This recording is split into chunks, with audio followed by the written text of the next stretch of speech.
Baik, perkenalkan nama saya Ninyoman Dut Margareta dari kelompok 7 akan menjelaskan sejarah asuransi di Indonesia. Asuransi di Indonesia sejarah mencatat bahwa perusahaan asuransi yang berdiri pertama kali beroperasi adalah Semarangsi yang berdiri pada tahun 1816. Perusahaan-perusahaan seangkatannya adalah Javasi, Ajuno, Veritas, dan Mercurius. Asuransi jiwa yang pertama kali muncul adalah Bumi Putra pada tahun 1912. Letaknya di Magelang atas prakarsa seorang guru yang bernama Muhammad Dwi Josewojo sebagai perusahaan asuransi yang berbentuk badan usaha bersama. Peraturan Pemerintah Nomor 47 Tahun 1963 mewajibkan semua perusahaan asuransi dan reasuransi bergabung di bawah gabungan perusahaan sejenis asuransi kerugian atau disebut dengan GPS asuransi. Selanjutnya melalui SK Menteri Urusan Funds dan Forces Nomor 2 Tahun 1965 dibentuklah organisasi perusahaan sejenis asuransi Indonesia atau OPS Asuransi Indonesia. Selanjutnya saya akan menjelaskan pengertian asuransi. Asuransi atau first caring atau insurance berarti pertanggungan. Profesor Sukardono, guru besar hukum dagang, menerjemahkannya asuransi yang berasal dari versus carer dengan penanggung, yaitu pihak yang menanggung resiko. Sementara versus cared diterjemahkannya dengan tertanggung. Apabila kerugian itu menimpa salah seorang dari mereka yang menjadi anggota perkumpulan itu, maka kerugian itu akan ditanggung bersama oleh mereka. Pasal 246 KUHD menyatakan bahwa asuransi atau pertanggungan adalah perjanjian di mana penanggung mengikat diri terhadap tertanggung dengan memperoleh premi untuk memberikan kepadanya ganti rugi karena suatu kehilangan, kerusakan, atau tidak mendapatkan keuntungan yang diharapkan yang mungkin dapat diderita karena suatu peristiwa yang tidak pasti. Undang-Undang Nomor 40 Tahun 2014 Pasal 1 menyatakan bahwa asuransi adalah perjanjian antara dua pihak, yaitu perusahaan asuransi dan pemegang polis yang menjadi dasar bagi penerimaan premi oleh perusahaan asuransi sebagai imbalan untuk yang pertama, memberikan penggantian kepada tertanggung atau pemegang polis karena kerugian, kerusakan, biaya yang timbul, kehilangan keuntungan, atau tanggung jawab hukum kepada pihak ketiga yang mungkin diderita tertanggung atau pemegang polis karena terjadinya suatu peristiwa yang tidak pasti, atau yang memberikan pembayaran yang didasarkan pada meninggalnya tertanggung atau pembayar yang didasarkan pada hidupnya tertanggung dengan manfaat yang besarnya telah ditetapkan atau didasarkan hasil pengelolaan dana. Baik, itulah penjelasan saya mengenai pengertian asuransi. Om Swastiastu, perkenalkan nama saya Devi Triani, mahasiswi Ampulen. Jadi di sini saya akan melanjutkan pembahasan nomor 3 dan 4 mengenai makalah asuransi. Jadi pembahasan yang ketiga itu adalah prinsip-prinsip asuransi. Nah, prinsip-prinsip asuransi ini ada 6. Jadi yang pertama itu adalah insurable interest. Jadi yang dimaksud dengan insurable interest itu adalah hak untuk mengadakan asuransi antara tertanggung dan yang diasuransikan yang diakui oleh hukum. Nah, kepentingan dalam asuransi ini juga mengandung prinsip yang mana sering diartikan sebagai kepentingan yang dipertanggungkan. Jadi yang mengisyaratkan kepentingan ini itu harus ada 3 unsur, yaitu yang dapat dinilai dengan uang dan dapat diancam oleh suatu bahaya dan tidak dikecualikan oleh undang-undang. Yang kedua, utmost good faith, itu adalah kejujuran oleh si penanggung mengenai syarat dan kondisi asuransi, dan si tertanggung sendiri juga harus memberikan keterangan yang jelas dan jujur tentang objek yang dipertanggungkan. Nah, prinsip ini adalah tindakan untuk mengungkapkan semua fakta dari objek yang diasuransikan, baik yang diminta ataupun tidak, secara lengkap dan akurat. Yang ketiga, adanya indemnity. Jadi pihak penanggung akan menyediakan dana kompensasi agar si tertanggung ini dapat berada dalam posisi keuangan sebelum terjadi peristiwa tertentu yang mengakibatkan kerugian tersebut. Jadi prinsip ini juga sering dikatakan sebagai keseimbangan, seimbang oleh tertanggung, keseimbangan antara jumlah pertanggungan dengan nilai sebenarnya. Prinsip ini juga berlaku bagi asuransi kerugian, tetapi tidak berlaku bagi asuransi jumlah atau jiwa. Jadi karena pada asuransi ini itu jumlah presentasi penanggung itu adalah membayar sejumlah uang seperti yang telah ditetapkan pada saat perjanjian ditutup. Yang keempat itu ada proximate cause, jadi penyebab yang menimbulkan kejadian yang menimbulkan suatu akibat tanpa adanya intervensi dari sesuatu. Nah, yang kelima ada subrogation. Jadi prinsip ini diartikan sebagai penyerahan hak menuntut atau menggugat dari tertanggung kepada penanggung. Maka ketika jumlah ganti kerugian sepenuhnya itu sudah diganti oleh penanggung. Yang terakhir adanya contribution. Penanggung ini juga memiliki hak untuk mengajak penanggung yang lain untuk menanggung bersama-sama. Namun kewajiban memberikan indemnity terhadap tertanggung itu tidak harus sama. Dan dalam hal ini penanggung itu bersama-sama menurut imbangan dari jumlah untuk penanggung itu telah menandatangani seperti polis, memikul kewajiban sesuai harga sebenarnya dari kerugian yang diderita oleh tertanggung.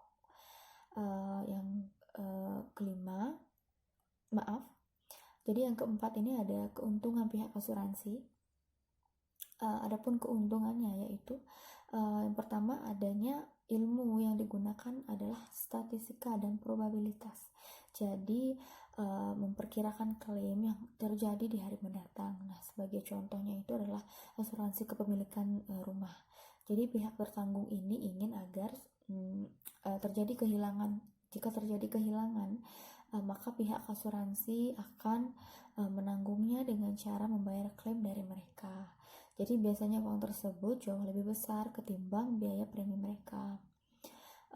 Namun bagi tertanggung yang tidak mengajukan klaim, jika dirata-ratakan total premi yang diberikan oleh tertanggung ke pihak asuransi akan lebih besar ketimbang total klaim yang harus dibayarkan oleh pihak asuransi.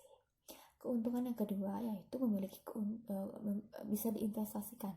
Jadi uang yang diterima sebagai premi oleh asuransi hingga mereka harus membayar klaim itu disebut sebagai uang float. Nah, si penanggung atau pihak asuransi ini bisa mendapatkan keuntungan dan kerugian dan suku bunga dan perubahan float.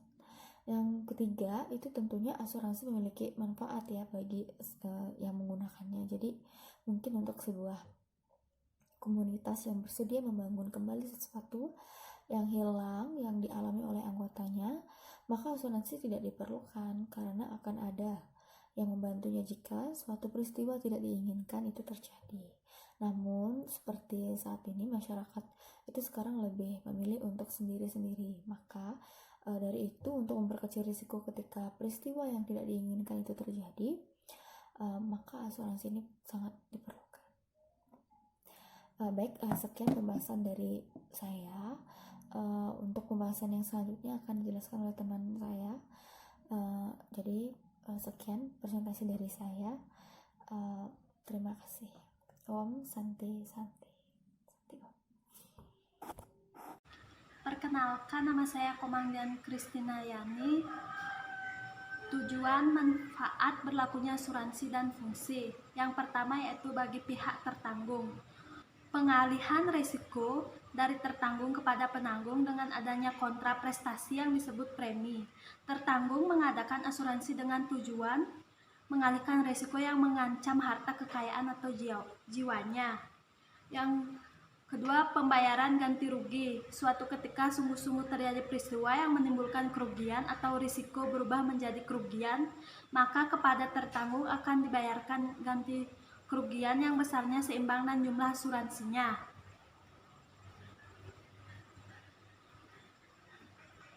Yang ketiga yaitu kesejahteraan anggota. Hal tersebut apabila perusahaan asuransi merupakan suatu perkumpulan dan anggota perkumpulan tersebut membayar sejumlah uang kepada perkumpulan, dan apabila ada peristiwa yang menyebabkan kerugian atau kematian tertanggung, maka perkumpulan tersebut akan memberikan ganti kerugian dari uang yang dibayarkan tersebut.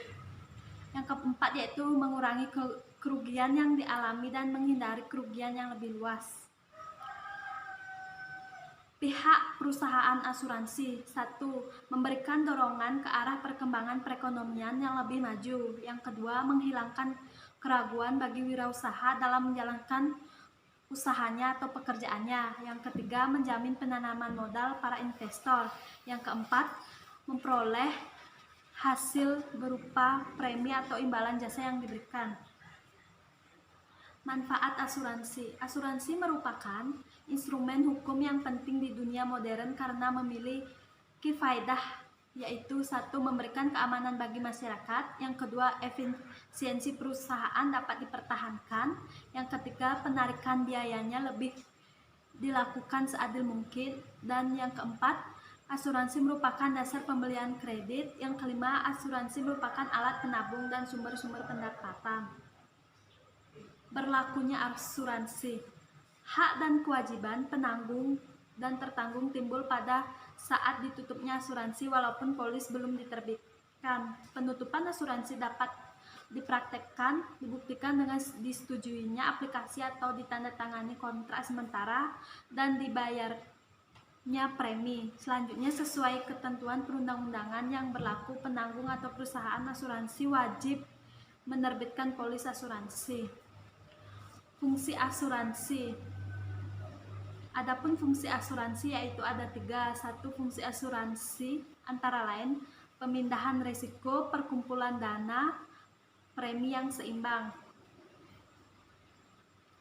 Fungsi sekunder asuransi yaitu merangsang pertumbuhan wirausaha, keamanan sehingga tertanggung bisa berkonsentrasi pada usahanya, pencegah kerugian dengan mengidentifikasi risiko potensial, manfaat sosial yaitu dengan mempercepat pemulihan perekonomian dan mencegah kemiskinan. Yang kelima yaitu tabungan atau investasi, misalnya untuk asuransi jiwa. Pengaturan hukum asuransi. Kodifikasi hukum perdata dan hukum dagang pada permulaan abad 19 semasa pemerintah Kaisar Napoleon di Prancis.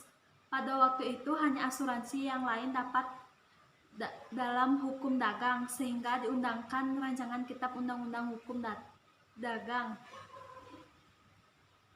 Peraturan mengenai asuransi kebakaran, asuransi bumi, dan asuransi jiwa. Sistem inilah yang juga dianut untuk Hindia Belanda dan sekarang masih berlaku di Indonesia. Keputusan Menteri Keuangan Rakyat Indonesia nomor 1249 tentang ketentuan dan tata cara pelaksanaan usaha di bidang asuransi kerugian.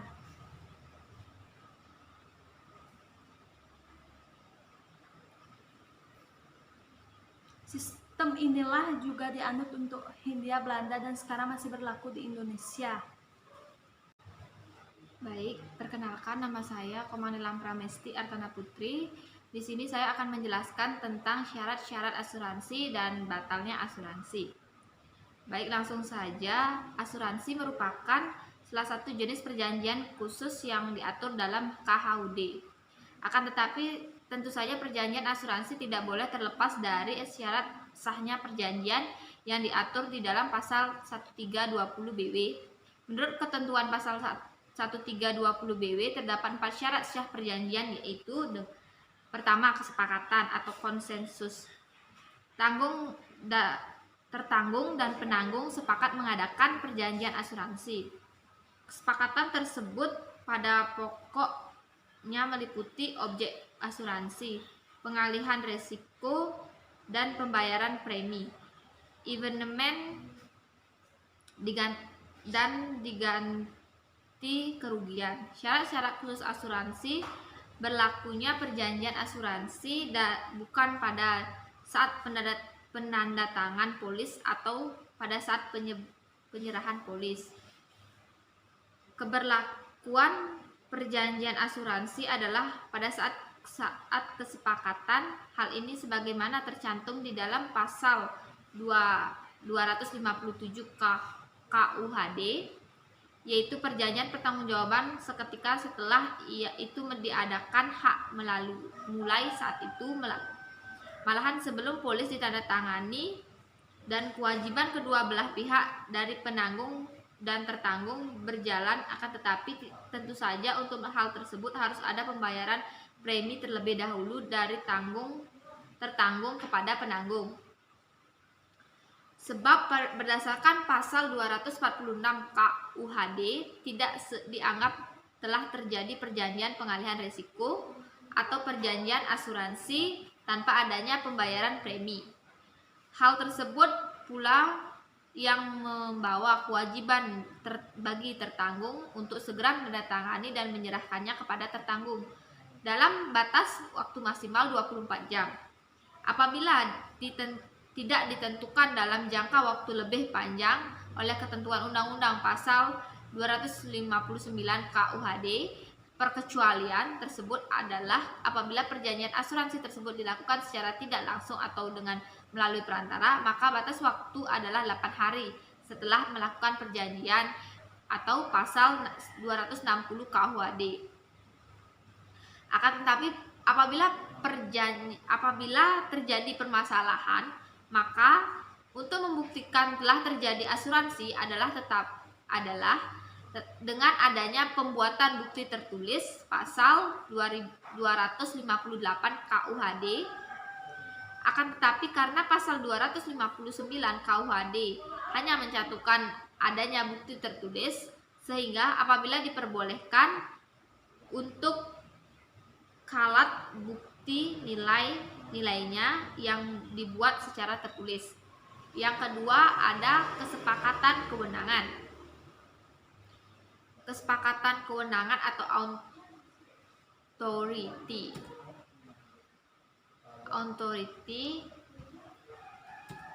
Kecakapan dalam perjanjian asuransi dapat dinyatakan dengan kewenangan atau wewenang dari kedua belah pihak, baik dari pihak penanggung ataupun pihak tertanggung.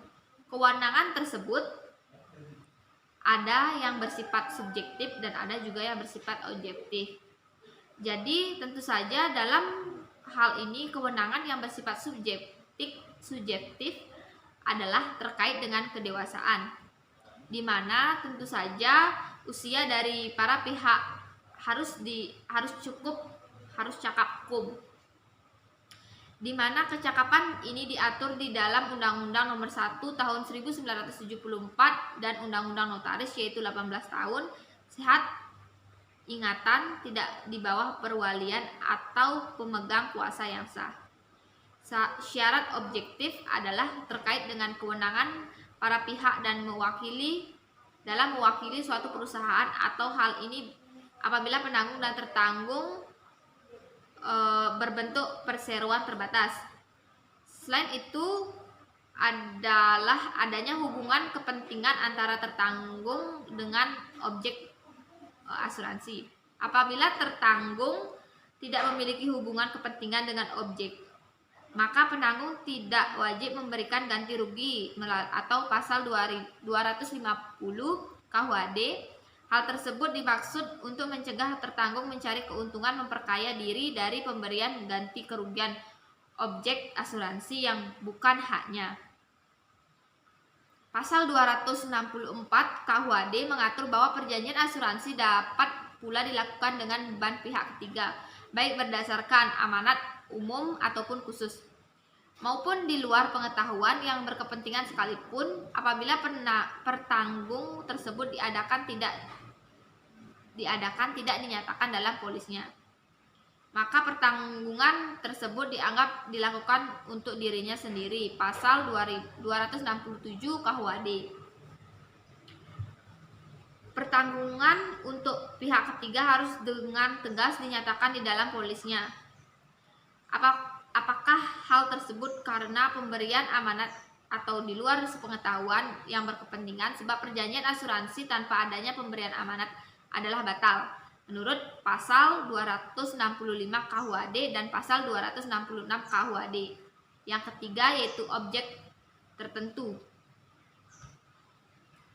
Objek tertentu atau fixed object dapat dikatakan sebuah harta kekayaan yang dimiliki nilai ekonomi sehingga dapat dihargai dengan sejumlah uang. Objek asuransi ini memiliki hak subjektif yang tidak berwujud. Hak subjektif ini disebut dengan kepentingan. Artinya, kepentingan akan selalu mengikuti di mana objek asuransi itu berada. Pasal 268 KUHD yang menyatakan memberikan pengertian mengenai kepentingan, yaitu dapat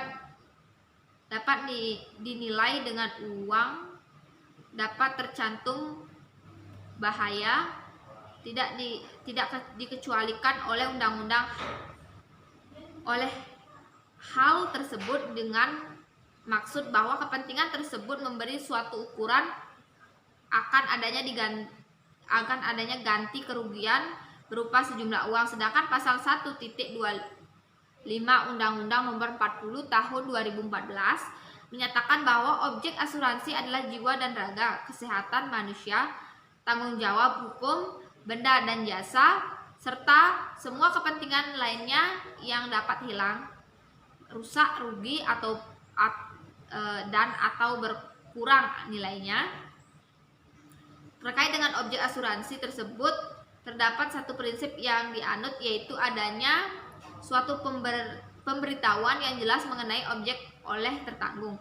Hal ini terkait dengan adanya perlindungan hukum bagi penanggung dari ketidakjujuran tertanggung. Yang keempat yaitu kuasal yang halal atau diperbolehkan, atau juga bisa disebut dengan legal cause. Kuasa yang halal atau diperbolehkan maksudnya adalah isi perjanjian asuransi tidak dilarang oleh undang-undang, tidak bertentangan dengan ketertiban umum, dan tidak bertentangan dengan kesusilaan. Dapat diartikan pula dengan objek yang dilarang untuk diperdagangkan. Tidak adanya kepentingan, tidak adanya pembayaran premi guna mengalihkan resiko. Tentu saja untuk syarat sahnya perjanjian, apabila syarat pertama dengan kedua yang merupakan syarat subjektif dilanggar, maka akibat hukumnya adalah dapat dibatalkan. Apabila syarat ketiga dan keempat yang dilanggar, maka akibat hukumnya adalah batal demi hukum. Baik, selanjutnya itu saya akan menjelaskan tentang batalnya asuransi. Suatu pertanggungan atau asuransi karena pada hakikatnya adalah merupakan suatu perjanjian, maka dapat pula diancam dengan resiko batal atau dapat dibatalkan apabila tidak memenuhi syarat sahnya perjanjian sebagai ditentukan pada pasal 1320 KUHD KUH Perdata. Selain itu, KUHD mengatur tentang ancaman batal apabila perjanjian asuransi. Yang pertama yaitu memuat keterangan yang keliru atau tidak benar, atau bila tertanggung tidak memberikan hal-hal yang diketahui, sehingga apabila hal itu disampaikan kepada penanggung akan berakibat tidak ditutupnya perjanjian asuransi tersebut menurut pasal 259 KUHD. Yang kedua itu memuat suatu kerugian yang sudah ada sebelum sebelum perjanjian asuransi ditandatangani menurut pasal 269 KUHD. Yang ketiga yaitu memuat ketentuan bahwa tertanggung dengan pemberitahuan melalui pengadilan membebaskan si penanggung dari segala kewajiban yang akan datang menurut pasal 272 KUHD. Terdapat suatu akal cerdik atau penipuan atau kecurangan si tertanggung, itu pasal 282 KUHD. Apabila objek pertanggung menurut peraturan perundang-undangan tidak boleh diperdagangkan dan atas sebuah kapal, baik kapal Indonesia ataupun kapal asing yang digunakan untuk mengangkut objek pertanggungan menurut peraturan perundang-undangan tidak boleh diperdagangkan, itu menurut pasal 599 KUHD. Baik, sekian dari saya. Selanjutnya akan dijelaskan dengan teman saya. Terima kasih. Baik, terima kasih atas waktu yang telah diberikan kepada saya. Sebelumnya, perkenalkan, nama saya Komang Suwardana, nomor induk mahasiswa saya 190111112. Saya dari kelompok 7 akan melanjutkan materi mengenai berakhirnya asuransi dan hukum asuransi. Berakhirnya asuransi. Yang pertama yaitu jangka waktu berlaku sudah habis. Asuransi biasanya ditentukan dengan jangka waktu yang berlaku. Terus selanjutnya yaitu perjalanan berakhir. Yang ketiga terkait apabila berupa asuransi pengangkutan atau yang terkait dengan perjalanan. Selanjutnya yaitu terjadi evenement sebagaimana yang dicantumkan di dalam polis dan penanggung akan melakukan pembayaran ganti kerugian. Yang selanjutnya yaitu asuransi berhenti atau dibatalkan karena kesepakatan para pihak atau karena terpenuhnya syarat batal dan dibatalkan. Nah, yang terakhir pembatalan asuransi gugur biasanya dalam asuransi pengangkutan sebab tidak terjadi pengangkutan. Yang selanjutnya yaitu terkait sanksi pada hukum asuransi. Nah, sanksi ini ada dua, yaitu sanksi berupa administratif dan juga ada sanksi berupa pidana. Nah, mari kita akan bahas satu persatu. Yang pertama yaitu sanksi administrasi. Sanksi administrasi, setiap perusahaan pengasuransian yang tidak memenuhi ketentuan dalam peraturan pemerintah nomor 73 tahun 1992 tertanggal 30 Oktober 1992 tentang penyelenggaraan usaha berkenaan dengan perizinan usaha, kesehatan keuangan, penyelenggaraan usaha, penyampaian laporan, pengumuman neraca dan perhitungan laba rugi atau tentang pemeriksaan langsung dikenakan sanksi peringatan, sanksi pembatasan kegiatan usaha dan sanksi pencabutan izin usaha, yaitu terkait dengan pasal 37 PP nomor 73/1992 tanpa mengurangi ketentuan pasal 37, maka terhadap A. perusahaan asuransi atau perusahaan reasuransi yang tidak menyampaikan laporan keuangan tahunan dan laporan operasional tahunan dan atau tidak mengumumkan neraca dan perhitungan laba rugi sesuai dengan jangka waktu yang ditetapkan, dikenakan denda administratif sebesar Rp1.000.000 untuk setiap hari keterlambatan per 31. Selanjutnya yaitu perusahaan pialang asuransi atau perusahaan pialang reasuransi yang tidak menyampaikan laporan operasional tahunan sesuai dengan jangka waktu yang ditetapkan, dikenakan denda administratif sebesar Rp500.000 untuk setiap hari keterlambatan. Yang ini tercantum pada pasal 38 PP nomor 37/1992. Yang kedua yaitu sanksi pidana. Sanksi pidana dikenakan pada kejahatan perasuransian yang diatur dalam pasal 21 Undang-Undang Asuransi berikut ini. A. Terhadap pelaku utama orang yang menjalankan atau menyuruh menjalankan usaha perasuransian tanpa izin usaha, menggelapkan premi asuransi, menggelapkan dengan cara mengalihkan, menjaminkan dan atau mengagunkan tanpa hak kekayaan perusahaan asuransi, kegiatan atau perusahaan asuransi jiwa atau reasuransi diancam dengan pidana penjara paling lama 15 tahun dan denda paling banyak 2.500.000.000 rupiah.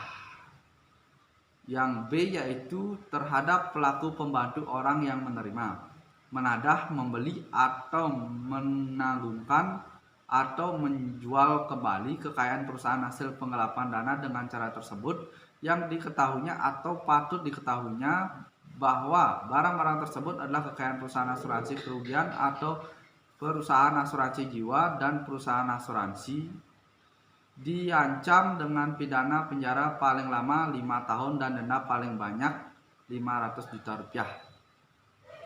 Yang C yaitu terhadap pemalsuan dokumen orang yang secara sendiri-sendiri atau bersama-sama melakukan pemalsuan atas dokumen perusahaan asuransi kerugian atau perusahaan asuransi jiwa atau perusahaan reasuransi, diancam dengan pidana penjara paling lama 5 tahun, denda paling banyak 250 juta rupiah. Baik, itu tadi saya sudah jelaskan mengenai hukum asuransi di Indonesia, yaitu poin 9 dan 10. Nah, demikianlah presentasi dari kelompok kami. Apabila ada salah kata atau salah ucap dalam penyampaian, kami mohon maaf yang sebesar-besarnya. Dan apabila ada yang kurang jelas, dapat nanti ditanyakan pada kolom komentar atau pada saat sesi diskusi tanya jawab presentasi dari kelompok kami. Sekian kami ucapkan dan terima kasih. Selamat sore.